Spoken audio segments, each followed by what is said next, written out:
I like to start off the rundown by addressing this issue before we get into the matches. And most of you already know my normal shtick that I do for the rundown. I want to start it off a little bit different this time. Take a look at the main matches, the marquee matches, the main programs going into Extreme Rules. Look at the Mixed Tag Team Extreme Rules match, look at the No Holds Barred Tag Team match, and then look at the 2-on-1 handicap match for the SmackDown Live Women's Championship. Those three things have one thing in common, and those three matches, those three programs, were the three programs in which WWE put each and every single last bit of effort into. And more than likely, and I've been trying to figure this out. I've been trying to figure this out for years. Why is it that when WWE main roster programming has these major storylines and WWE management on the main roster, they put all of their time and all of their effort into the main programs, and by the end of it, the main programs, more likely than not, end up being overbooked, overly convoluted, and they end up being some of the worst parts of the show. Meanwhile, you take a look at the undercard, and the majority of the matches that WWE put little to no effort into, and those matches will end up being the best parts about the show. Take a look at Stomping Grounds, for example. Stomping Grounds, the main program that WWE put all their effort into was Baron Corbin and Seth Rollins for the Universal Championship. That was the worst match on the show. Outside of Sasha Banks and not outside of Alexa Bliss and Bayley, excuse me.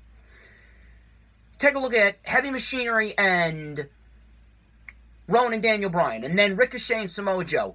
How much effort did WWE realistically give Ricochet and Samoa Joe? They gave them 1 week of focus with a fatal 5-way elimination match with Ricochet coming out victorious and having a match with Samoa Joe at Stomping Grounds. And then you take a look at Heavy Machinery and Daniel Bryan, and they were only featured 10 to 15 minutes on television. Sometimes they weren't featured on television at all. And they ended up having, realistically, what was the best match on the show. Why is it that WWE management, when they put all their effort into the main programs, like Lacey Evans and Baron Corbin versus Seth Rollins and Becky Lynch, why do people hate that match? Why do people complain about matches like that, but when it comes to Ricochet and Styles, or Aleister Black and Cesaro, or the Revival and the Usos, these undercard matches, you take a look at those undercard matches, and WWE barely put any effort into them, and realistically, they're probably going to be one of the best parts about the show. If that is not a clear-cut indication that Vince McMahon needs to step away, I really don't know what is. That right there speaks to me as Vince McMahon needs to go. Because Vince McMahon is hands-on with each and every single one of those main programs going into pay-per-views. You take a look at each and every single one of the main programs going into each and every single one of the pay-per-views this year, and you take a look back on them, and realistically speaking, those programs in which WWE puts all of their effort into and is completely hands-on with end up being some of the worst parts about the show. Example, Baron Corbin and Seth Rollins from Stomping Grounds. One of the worst parts about Stomping Grounds. I really don't know what else to say. I really don't know what else to say in that department. It's a clear-cut indication that Vince McMahon needs to step away. Vince McMahon's mind is not for this business anymore. He's good at the financial side of it, but on the creative side of it and on the production side of it, he is an absolute flop. Just as big of a flop as Roman Reigns' babyface run.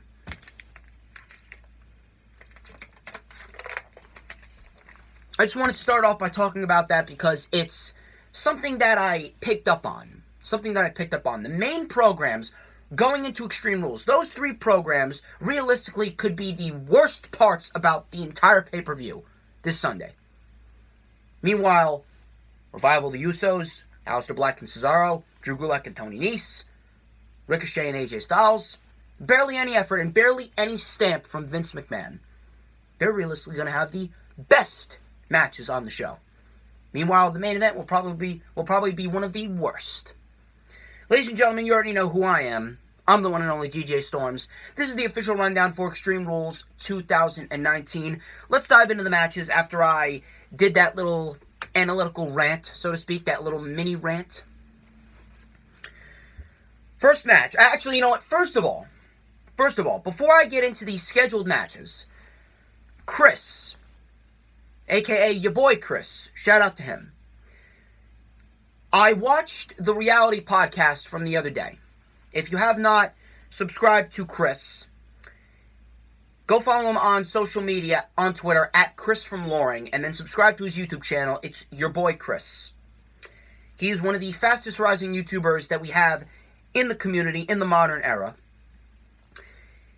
The reality podcast is his news, rumors, and reports show that he does. I watched it the other day, and there was a report that he talked about that could possibly see Asuka and Kairi Sane, the Kabuki Warriors, versus Billie Kay, Peyton Royce of the Iconics for the women's tag team titles. It is not confirmed. It is not confirmed yet. If it is confirmed, I must have missed it. But from what I have seen, it is not confirmed. He reports that a source has said that that match is happening, and it more than likely will be a squash match with the Kabuki Warriors defeating Billie Kay and Peyton Royce in about 2 minutes. I'm with you, Chris, when I tell you that I am praying to the good Lord himself that happens. The sooner we get the women's tag team titles off of the Iconics, the better. I just wanted to point that out there before I get into the scheduled matches. But the scheduled matches. Let's start off by talking about Drew Gulak and Tony Nese for the Cruiserweight Championship. This realistically could be better than the main event, and I think it is going to be better than the main event. I like the history between Drew Gulak and Tony Nese that they've been playing up. They did that little vignette at the end of 205 Live, which I enjoyed very much. The new character that Gulak has, this Wolverine-type look with the long beard and the slick-back hair and just the calm, cool, and collective dark demeanor that he possesses. I've been loving Drew Gulak's new attitude. Tony Nese, we all know how great Tony Nese is. Like I've said in the past before, I didn't think that they would take the title off of Tony Nese this early. But considering what happened with Drew Gulak and the fact that he's been with 205 Live since day one, he was well overdue for a Cruiserweight Championship title reign. And him winning the Cruiserweight title at Stomping Grounds, it was a surprise. It was a surprise to many, but it was well deserved for him. I expect this to be a very good match. And by the end of it, I expect Drew Gulak to walk out victorious with the Cruiserweight title, and I said this on the Lightning Flash update yesterday. I don't think that Oney Lorcan, even though he got a big win over Arya Daivari in that Anything Goes match, I do not think that Oney Lorcan is going to face off against Gulak at SummerSlam. I think it's too early for Oney Lorcan. I honestly don't think that they're going to make Drew Gulak a transitional champion after he spent all this time on 205 Live, and now he's just getting a Cruiserweight title reign. I don't think that they're going to take the title off of him so early. I think Oney Lorcan is going to take the title off of Gulak in the fall. And with the momentum that Humberto Carrillo has been on, I believe Humberto is going to get the title shot at SummerSlam. It's going to be a great match. It's going to be a competitive match. Drew Gulak is going to take the win, and Drew Gulak is going to go on to the fall to continue his reign as Cruiserweight Champion, and more than likely he's going to drop the title to Oney Lorcan, possibly by October, or even Survivor Series in November. But in order for that to start, it's going to start off with a great match at Extreme Rules between Tony Nese and Drew Gulak. I'm very much looking forward to this match, and I'm looking towards Drew Gulak retaining the Cruiserweight Championship. I don't think they're going to give it back to Tony Nese. It wouldn't really make much sense. Unfortunately, I think that match is going to get placed on the pre-show. On to the main card. The main card, I believe, could very well kick off with Cesaro versus Aleister Black. I like that they picked Cesaro for multiple reasons. Number one, it gets Cesaro a major program and a major match on a major pay-per-view, which he is well deserving of ever since they branched him off and had him go solo. Aleister Black. Aleister Black, he's been off of television for 2 months, doing the vignettes and solo interviews in the back. Cesaro was revealed to be the one that knocked on his door. This is going to be a great match. If you give these guys 15 minutes, I think they can put on an absolute classic. These guys, two of the hardest workers in the WWE, and realistically speaking, you take a look at this match, it's a very underrated dream match that not many people thought of. Cesaro is a very good worker when he's solo. If you pair him with the right opponent, Cesaro is very fun to watch. Aleister Black, we all know how great Aleister Black is. Aleister Black is a face of the company type guy. Aleister Black, realistically, is the successor to The Undertaker. He's got that dark demeanor. He's got the awesome entrance. He's got fluid moveset. He has that calm, cool, and collective demeanor in the ring. And more likely than not, Aleister Black is going to be a world champion on SmackDown Live.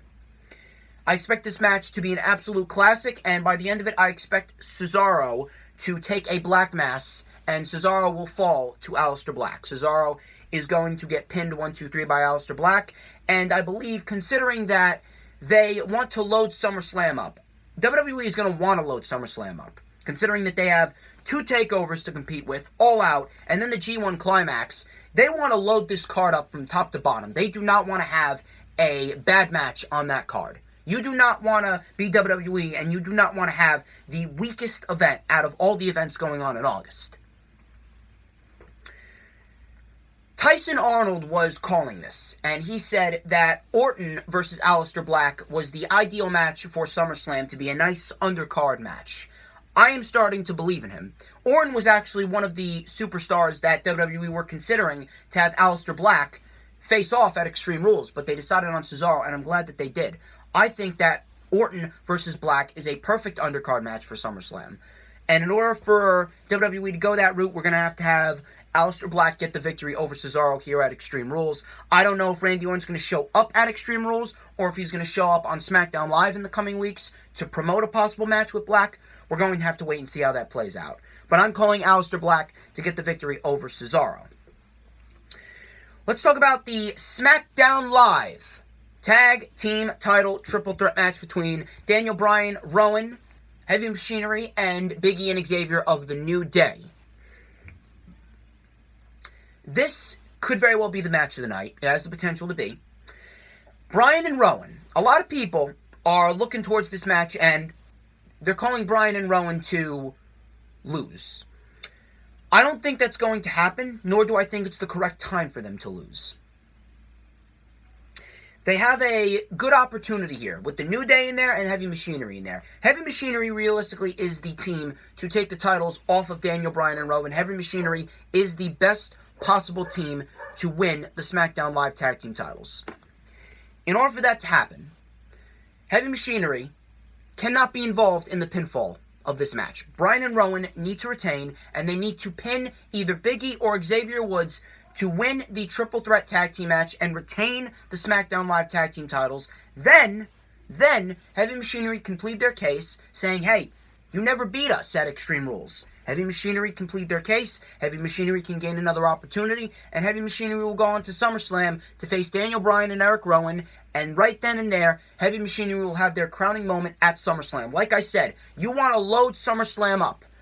Having Heavy Machinery defeat Daniel Bryan and Rowan to win the SmackDown Live Tag Team titles, I think that would be a great moment for Heavy Machinery. I think that would be a great moment for SummerSlam as a whole, and I think that that's going to that's the way that they're going to go. It's the most logical route to go. Then again, with WWE main roster, when is there ever logic? But then again, that's the route that I can see WWE going. I'm going to call Xavier Woods or Big E to take the pinfall from either Bryan or Rowan. Bryan and Rowan will retain the SmackDown Live Tag Team titles, go on to face Heavy Machinery at SummerSlam.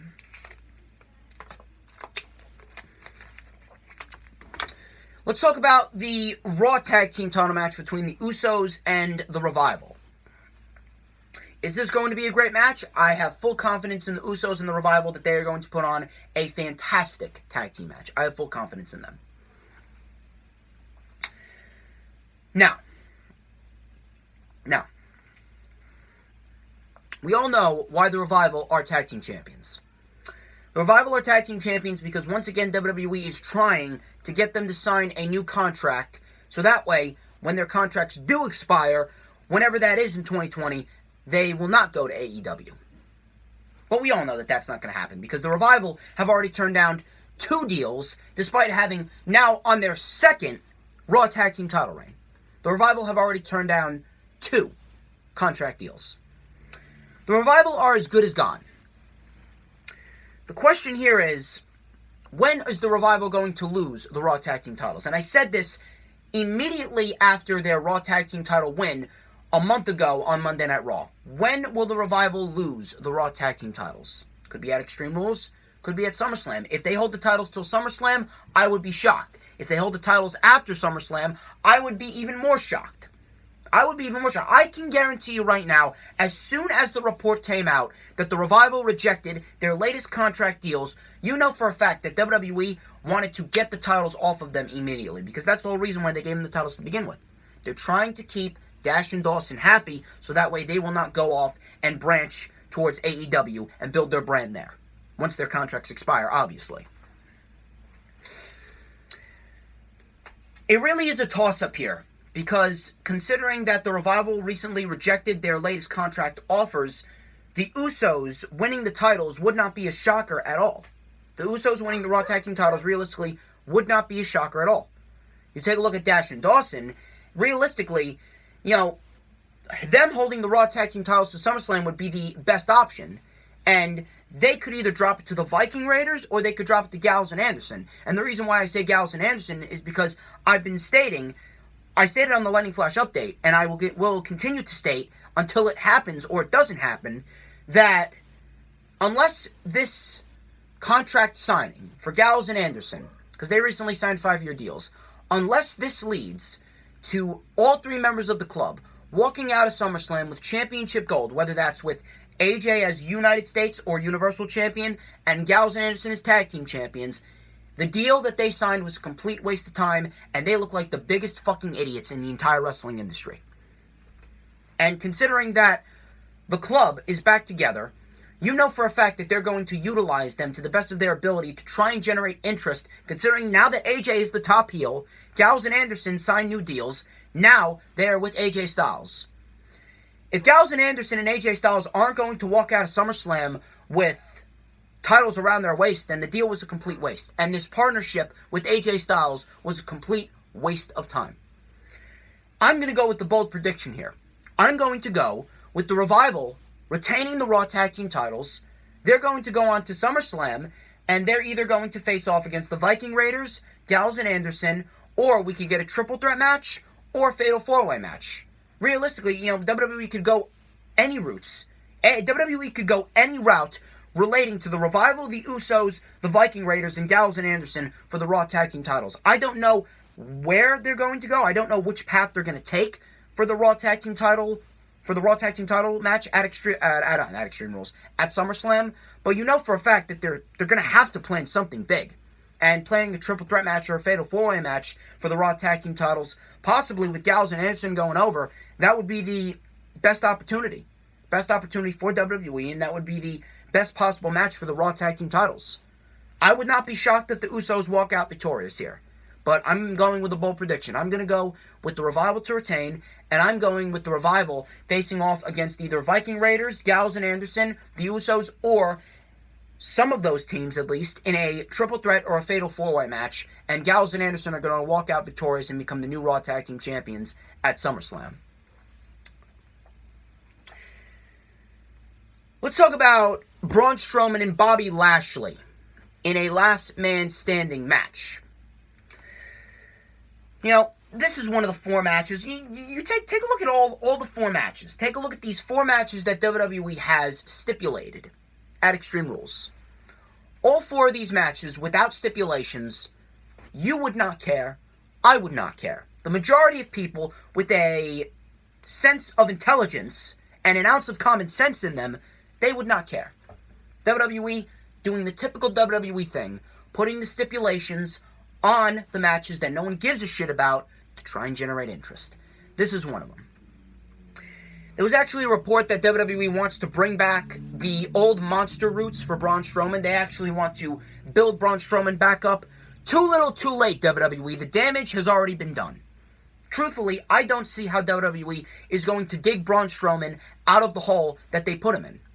Braun Strowman was the hottest thing in WWE in late 2017, early 2018. What the fuck happened to this guy? This is just WWE's shit booking, once again, ruining a top-tier talent. I really don't know what to tell you here. If Braun Strowman is brought back to his monster roots, what's it going to mean now? Bobby Lashley? Do I even need to discuss Bobby Lashley? The guy is most likely leaving after SummerSlam. There's been reports of Bobby Lashley wanting to leave WWE all year. Bobby Lashley is worthless. Bobby Lashley has no value whatsoever. Bobby Lashley adds nothing to a television program or a wrestling program. Matter of fact, he takes away from a wrestling program. He actually makes the show worse with his presence. Braun Strowman, he does the same exact thing. I'm going with Braun Strowman to win this. I don't know where Braun Strowman goes after this match, going into SummerSlam. Quite frankly, I don't care. They have booked Braun Strowman so deep into the hole that he's been dug into by WWE management that I don't think there is any coming back from it. I don't think there's any coming back from it unless he takes a 6-month hiatus. He's taken off of television. He comes back. He's placed on SmackDown Live, and he's given new feuds to work with. Realistically, this match shouldn't even be taking place at Extreme Rules.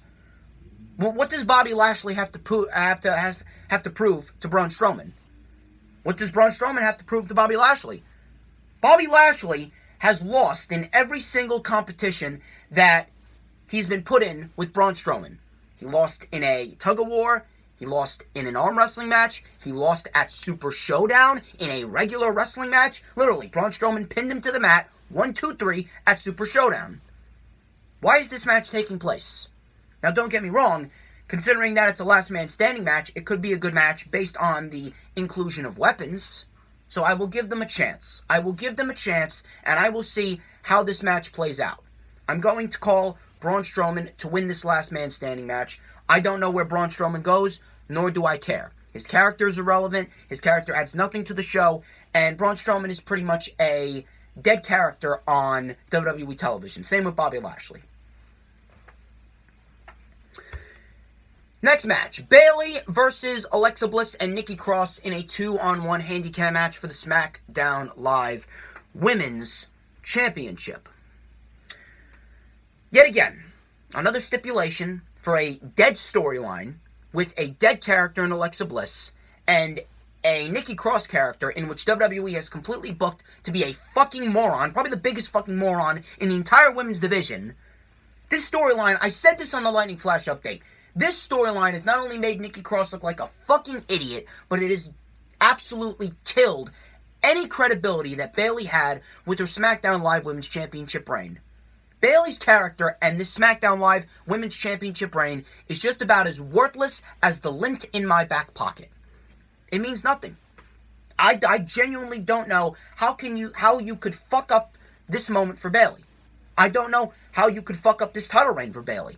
The woman had a great cash-in, cashed into a thunderous reaction, and now no one gives a shit about her.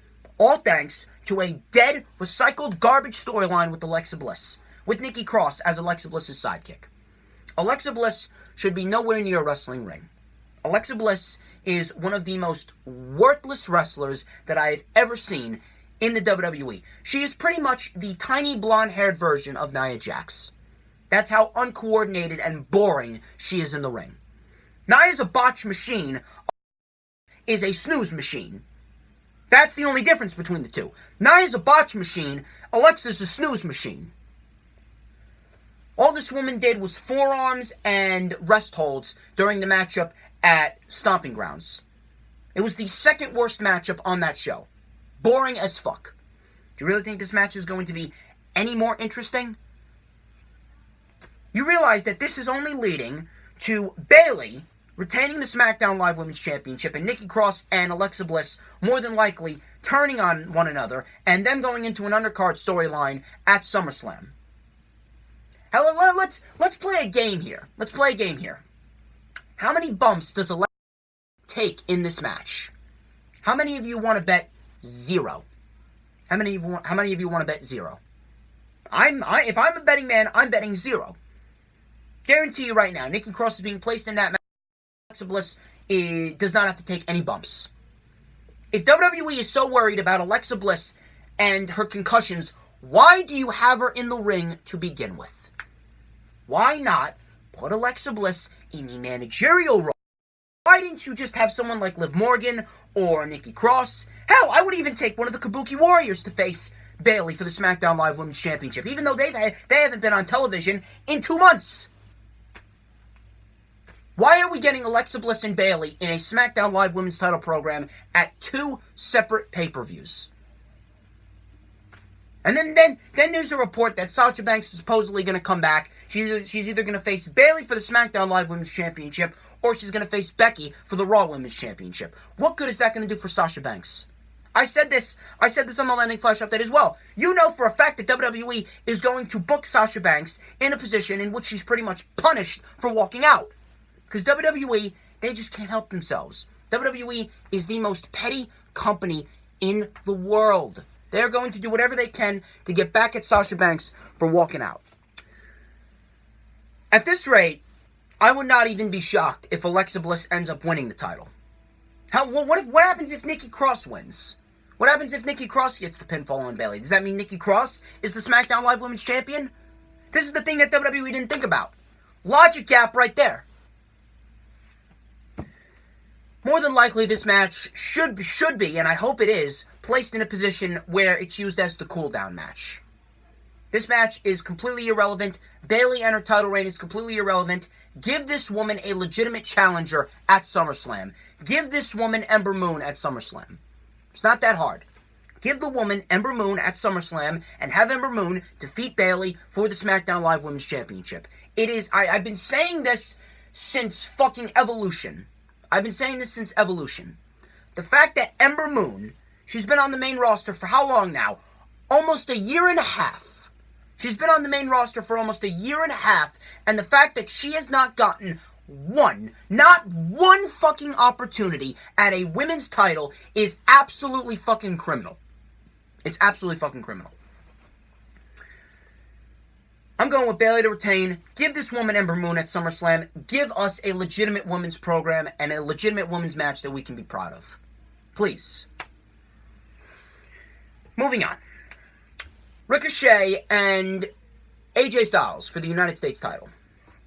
I expect this to be one of the best matches of the night. I expect this to be a competitive match. I expect these two to go 15-20 minutes. And if they want to have these guys kick off the show, hey, they can damn sure do that. They can damn sure have Ricochet and AJ Styles kick off the show. No problem. Do I think AJ Styles is going to win the title? No. I don't think that. I don't think that at all. I don't think that AJ Styles is going to factor into the United States title program going into SummerSlam either. If I was WWE, I would want to put the best possible card together for SummerSlam. And considering that AJ Styles is now a top heel. Now, originally, I was calling McIntyre and Rollins for the Universal Championship at SummerSlam, but at this rate, I don't think they're going to do that. I think McIntyre could very well be put in a program with The Undertaker. Hell, I wouldn't even be surprised if McIntyre was put into another match with fucking Roman Reigns. I wouldn't even be surprised about that. But with what's going on with McIntyre and Shane, I really don't think that McIntyre is going to factor into the Universal Championship title picture. If I was WWE, I would have Rollins and AJ. Realistically right now, Ricochet is the correct man to hold the United States title. Ricochet needs to hold that title into the fall. Thinking ahead here, if you want to do Ricochet versus Miz or Ricochet versus Rey Mysterio for the U.S. title, that would be a nice undercard match there for SummerSlam. Ricochet holding the title to Survivor Series when they do the Raw versus SmackDown, the Champions versus Champions night. I would actually love to see Ricochet versus a heel Nakamura for the, Intercontinental Champion, heel Nakamura. Intercontinental Champion Aleister Black, if they decide to give Aleister Black the championship. Ricochet versus Aleister, Ricochet versus Nakamura. Sounds like a match of the year fucking candidate to me. Ricochet needs to hold that title till the end of the year. Then, once Ricochet loses the title to whoever that may be, then they need to start building Ricochet up towards a Universal title program in mid-2020. I'm going to go with Ricochet to retain the title here. And AJ, I can see AJ going on to face Rollins for the Universal Championship at SummerSlam because, like I said, it is the second biggest pay-per-view of the year. You know that WWE is going to want to put their best foot forward for SummerSlam. You do not want to have SummerSlam be the weakest show out of all the shows going on in August next month. And the Club, like I said, Club and AJ walking out of SummerSlam with championship gold around their waist. If WWE doesn't do that, this entire partnership was a waste of time. Ricochet to retain the United States title. The Undertaker versus Roman, or no, not The Undertaker versus Roman. Undertaker and Roman had flashbacks to WrestleMania 33 and that horrendous fucking main event. Undertaker and Roman Reigns versus Shane McMahon and Drew McIntyre in a no-holds-barred tag team match. Trying to bring back The Undertaker. What does it say? What does it say about WWE that they need to bring back The Undertaker for an Extreme Rules pay-per-view? Do you realize how pathetic that really is? You realize how pathetic it is that, WWE can't even sell out a B-level pay-per-view on the road to SummerSlam known as Extreme Rules.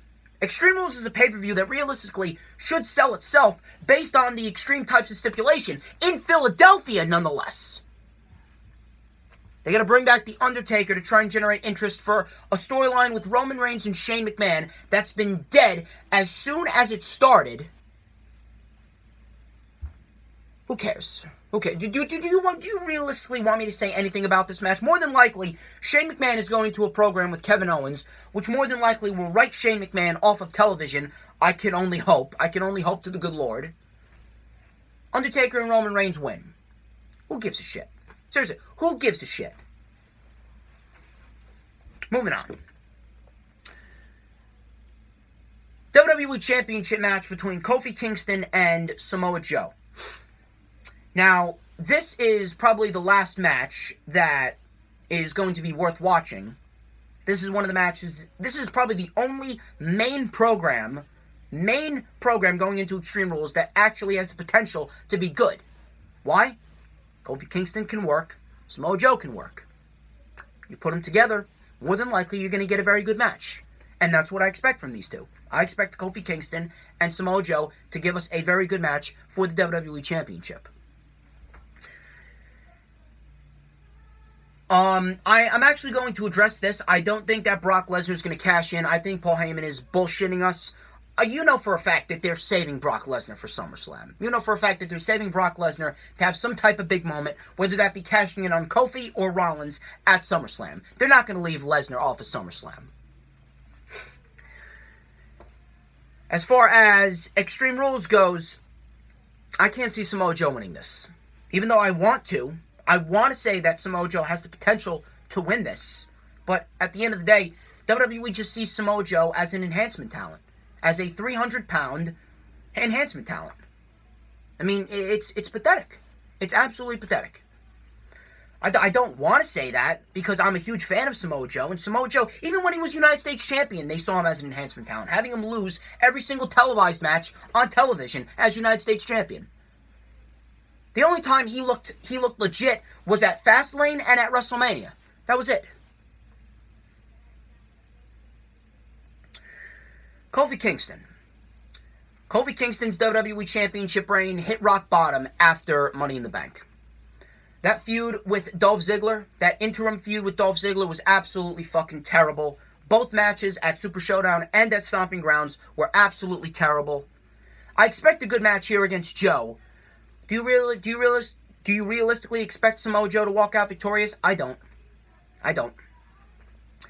If anything, Shane McMahon could very well book himself in a WWE Championship match if he wins the no-holds-barred tag team match with Drew McIntyre as his partner between him and The Undertaker. Or him, Drew McIntyre, Roman Reigns, and The Undertaker. I'm stuttering over my words. I'm getting the people wrong. Who the fuck cares? That's how bad the main programs for WWE have been lately. I'm going with Kofi Kingston to retain. More likely than not, Kofi Kingston is supposedly going to go into a major feud at SummerSlam. I can see him facing either Andrade or Randy Orton. The reason why I put Andrade in there is because of the fact that Andrade, he more likely than not is not going to factor into the Intercontinental Championship title picture. That's going to be between Balor and Nakamura. And Nakamura more than likely will end up winning the Intercontinental title at SummerSlam. Andrade walking out of SummerSlam with the WWE Championship. That would be fucking huge. That would be huge for WWE. That would be huge for Andrade. That would be huge for SmackDown Live. That would really be a step in the right direction. And it would really get Andrade to where he needs to be. Andrade, we all know, is a future champion. Andrade, if he does not become champion in 2019, before this year ends, WWE is clearly doing something wrong. Andrade, he's well overdue for a championship title reign. Whether that be for the Intercontinental or the WWE Championship. And I think that Kofi and Andrade at SummerSlam would be the perfect WWE Championship match for Kofi Kingston and for Andrade and for WWE in general. That could be a great match. That could possibly be the match of the night. Be one of the best matches of the year if they want to go that far. I don't want to say Samoa Joe doesn't have a chance, but Samoa Joe doesn't have a chance, unfortunately. I'm going with Kofi Kingston to retain the WWE Championship in what should be a good match. I can only hope.